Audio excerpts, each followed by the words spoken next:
Hey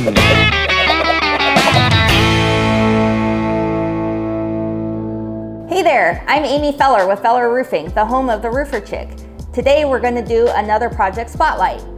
This is another house in New Braunfels where USAA came out and looked at the customer's roof and decided that it needed to be completely replaced. Her current roof was about 20 years old.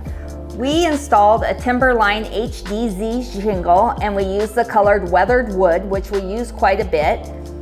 Before we did the roof, the customer had 2 wind turbines up on the roof, and wind turbines are kind of an old-fashioned ventilation system and we don't like to replace them.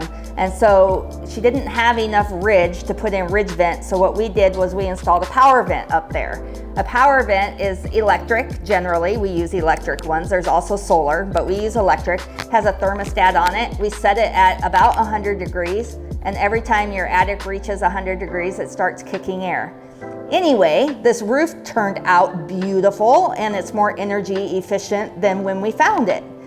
Thanks for joining me today on today's Project Spotlight, and we hope you come again soon.